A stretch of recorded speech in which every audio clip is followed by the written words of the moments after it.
नमस्कार दोस्तों, स्वागत है आपका अपने YouTube channel Hindi grammar Meena Sharma पर। दोस्तों, हम हिंदी व्याकरण को पढ़ रहे थे। हिंदी व्याकरण के अंदर हमने बहुत सारे प्रकरण देख लिए हैं।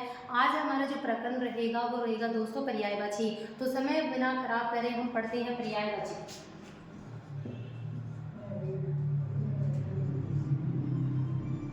पर्यायवाची शब्द का तात्पर्य तो एग्जाम में तो पूछा नहीं जाता, लेकिन फिर भी हम बता सकते हैं कि पर्यायवाची शब्द का मतलब है कि एक जैसे बहुत सारे शब्द होना, एक शब्द के बहुत सारे शब्द होना।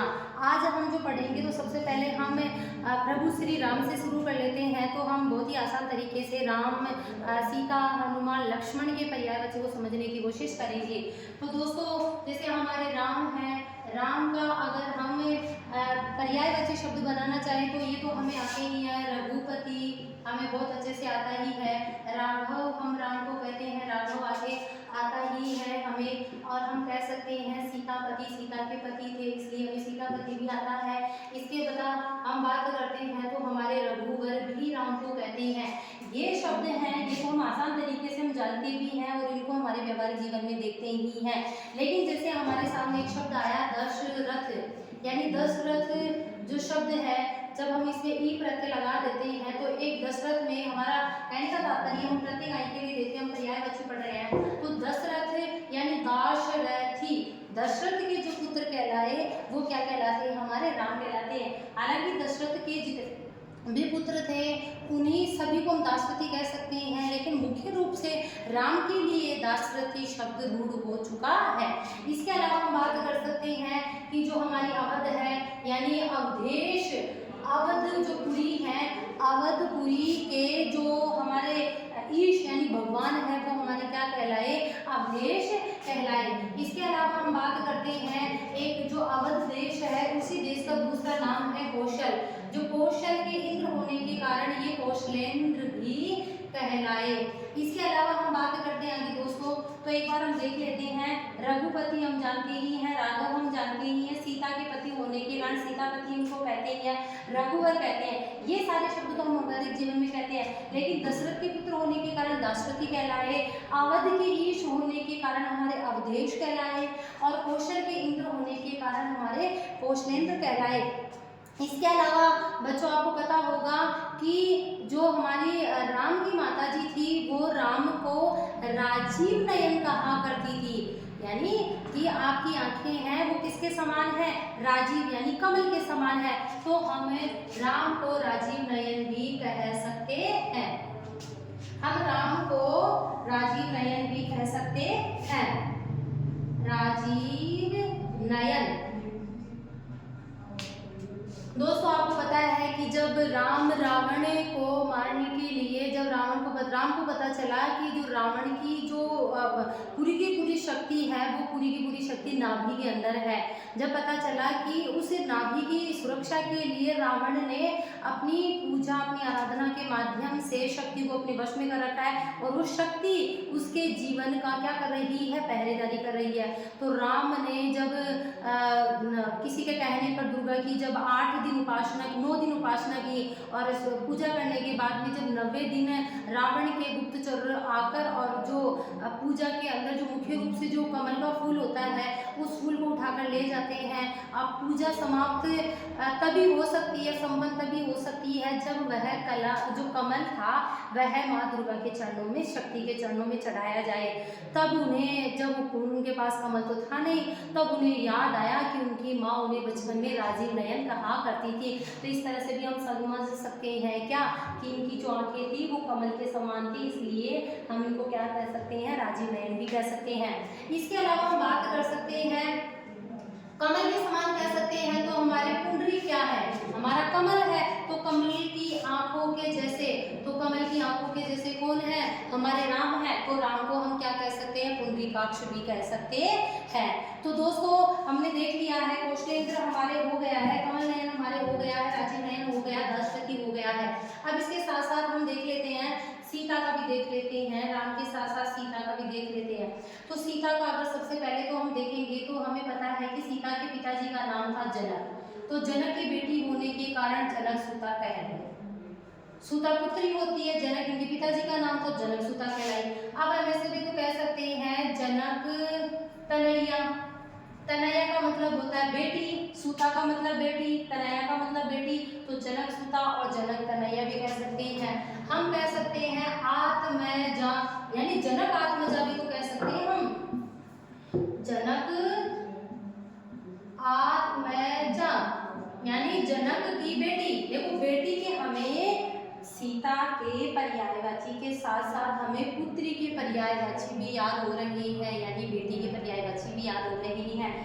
सुता बेटी, तनया बेटी, आत्मजा बेटी, तो हम जुगाड़ करके भी पर्यायवाची शब्द बना सकते हैं। जनक सुता, जनक तनया, जनक आत्मजा। और मिथिला प्रदेश की राजकुमारी होने के कारण ये हमारी मैथिली भी कहलाई। हमारे राम की प्रिय थी इसलिए इनको राम प्रिया भी कहा गया।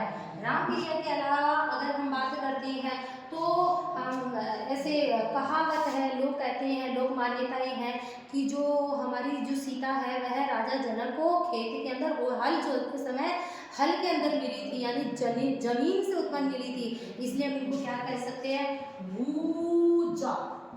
भूजा मतलब भू यानी भूमि, जा यानी जन्म लेना, भूमि से जो जन्म ली है तो भूजा कहते हैं।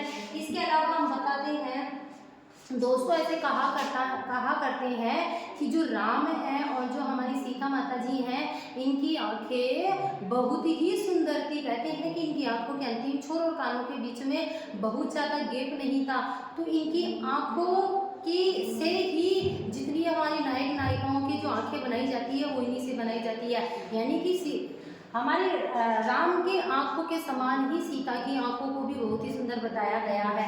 तो हम कह सकते हैं जैसे हमारे मृग की आंखें बहुत ही सुंदर है, तो मृग की आंखों के समान बताया गया है किसकी आंखों को, सीता की आंखों को।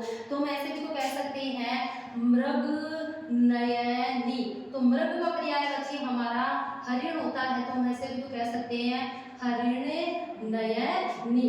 तो दोस्तों आपको समझ में आ गया होगा कि ये भी हमारी होती है। और इसके अलावा हम देखते हैं एक हमारे राजा जनक का नाम वेदह भी था। वेदह भी राजा जनक का नाम था, जनक इनके पिताजी थे, तो जनक का नाम एक वेदह भी था, तो वेदह है की पुत्री वैदेही कहलाई। तो बहुत अच्छे से अगर हम हमारे लॉजिक के अनुसार पर्यायवाची को समझने की कोशिश करेंगे तो बहुत ही आसान तरीके से समझ आएगा। जनक की बेटी, जनक की पुत्री, हम ऐसे भी तो जनक पुत्री भी कह सकते हैं, जनक आत्मजा। और मिथिला प्रदेश की राजकुमारी होने के कारण मैथिली कहलाई, राम की प्रिय होने के कारण राम प्रिय कहलाई, भूमि से उत्पन्न होने के कारण भूजा कहलाई, मर्ग के समान नयन होने के कारण मर्ग नयनी कहलाई, और हरिण के समान नयन होने के कारण हरिण कहलाई। और वैदही हमारी वैदह प्रदेश की। इसके अलावा हम बात करते हैं जैसे हम राम लक्ष्मण की राम जी और सीता जी के देख लिए तो हम लक्ष्मण को भी देख लेते हैं। लक्ष्मण को एक तो हमने देखा ही है कि लखन कहते ही हैं। लखन के अंदर जैसे हमने दशरथ के पुत्र को दाशरथी कहा, इसी प्रकार सुमित्रा का पुत्र होने के कारण सुमित्रा में जब हम ये प्रत्यय लगाएंगे तो हमारा शब्द बन जाएगा क्या, सौमित्र। सौमित्र। देखो हम यहाँ पर पर्यायवाची देख रहे हैं एक दूसरे के, जैसे हमने पुत्री की देख ली, इसी प्रकार हमने यहाँ पर ई प्रत्यय देखा था और हम पढ़ रहे हैं पर्यायवाची, लेकिन हम थोड़ा थोड़ा किसको देख रहे हैं, प्रत्ययों को भी देख रहे हैं। जैसे यहाँ पर यह प्रत्यय लगने से क्या बन गया हमारा सौमित्र। सौमित्र कह सकते हैं। कहते हैं कि जो हमारे शेषावतार भी कहते हैं, लक्ष्मण को शेषावतार भी कहते हैं। शेषनाग के अवतार होने के कारण कहते हैं कि शेष नागों के अवतार, इसलिए इनको शेषावतार भी कहते हैं। शेषावतार के साथ साथ इनको शेष भी कहते हैं। अगर हम इनको दाशरथी कहें, अगर हम इनको दाशरथी कहें तो वो भी गलत नहीं होगा। अगर हम इनको दाशरथी कहें, देखो दोस्तों हमारा ई जो छोटा है, अगर हम इनको दाशरथी कहें तो दाशरथी भी गलत नहीं होगा।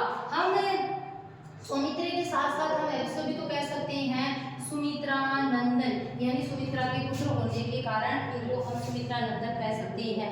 सुमित्रा नंदन के अलावा दोस्तों अगर हम बात करें तो राम के ये अनुज थे, तो इनको रामानुज भी तो कह सकते हैं। रामानुज, राम धन अनुज, अनु यानी बाद में जन्म, मतलब जन्म लेने वाला, जो बाद में जन्म लेते हैं वो छोटे भाई होते हैं, तो रामानुज भी कह सकते हैं। तो इसके अलावा हमने राम का पर्यायवाची देख ली, हमने सीता की पर्यायवाची देख ली, हमने लक्ष्मण की पर्यायवाची देखें, हम एक बार हमारे जिनकी जोड़ी में जो मिल रहे हैं वो मिल रहे हैं हमारे और हनुमान। हनुमान के पर्यायवाची भी देख सकते हैं। तो हनुमान की पर्यायवाची अगर हम देखेंगे तो हमें पता ही चल जाएगा। जैसे हम सबसे पहले देखें तो हमारे वज्रांग, यानी वज्र की अगर हम बात करते हैं तो वज्र का मतलब होता है कठोर है। जो हमारे इंद्र का अस्त्र था वज्रांग, वज्र था। एक हमारी हमने पहले कहानी सुनी है कि महर्षि दधि जी की हड्डियों से वज्र का निर्माण करवाया गया था, जिसके माध्यम से देवताओं ने राक्षसों पर विजय प्राप्त की थी। तो वज्र यानी कठोर अंगों वाले को वज्रांग। और ये तो हमारा तत्सम है और इसी का तद्भव बन गया क्या, बजरंग। इसी का तत्सम जो बन गया वह बन गया क्या, बजरंग बली। बजरंग बली। अब हम बात करते हैं क्या, मरुत। मरुत का मतलब होता है हवा, और हवा में उड़ने के कारण यह क्या कहलाती है, हमारे मारुति कहलाए। इसके अलावा हम बात करते हैं जैसे वात का मतलब हवा होता है तो वातनेय, वात के जैसे, हवा के जैसे तो वातनेय कहलाती है। इसके अलावा दोस्तों जो एक शब्द है वो बड़ा ही एग्जाम में पूछा जाता है और बड़ा ही सुंदर है। एक शब्द है हमारा क्या, प्रभंजन। देखो हवा जो होती है, हवा होती है, वात होती है, वायु होती है, इनके जितने भी नाम हैं किसी न किसी कारण निकले हैं। जैसे एक है प्रभंजन, एक है समीर। समीर का मतलब है धीरे धीरे चलने वाली हवा, और प्रभंजन है वो चलती है बहुत तीव्र, बहुत ही तीव्र हवा चलती है, उसको कहते हैं क्या, प्रभंजन। तो हम कह सकते हैं प्रभंजन सूत यानी तेज हवा के पुत्र भी हमारे कहलाते हैं क्या, बजरंग बली। तो दोस्तों आपको राम, सीता, लक्ष्मण और हनुमान के जो पर्यायवाची हैं, जो हमने कहते हैं TRIC के ट्रिक के माध्यम से पर्यायवाची पढ़ेंगे। दोस्तों जब तक हम शब्द का अर्थ नहीं देखेंगे, शब्द के अर्थ को नहीं समझ सकेंगे, तब तक हम ट्रिक के माध्यम से पर्यायवाची याद नहीं कर सकते। हमें पता चल चुका है कि जनकसुता क्यों कहते हैं, सौमित्र क्यों कहते हैं, पुंडरीकाक्ष क्यों कहते हैं, दाशरथी क्यों कहते हैं, अवधेश क्यों कहते हैं। हमने शब्दों को तोड़ा है, उसका अर्थ निकाला है। हम शब्दों के अर्थ निकाल कर ही बहुत ही आसान तरीके से पर्यायवाची समझ चुके हैं। तो दोस्तों अगर आपको ये वीडियो अच्छा लगा और आपको पर्यायवाची समझ में आ गए हो तो प्लीज़ चैनल पर अगर आप नए हैं तो सब्सक्राइब करो, लाइक एंड शेयर करो। मैं ऐसे ही आपको थोड़े थोड़े पर्यायवाची समझाने की दृष्टि से पढ़ाती रहूँगी। धन्यवाद।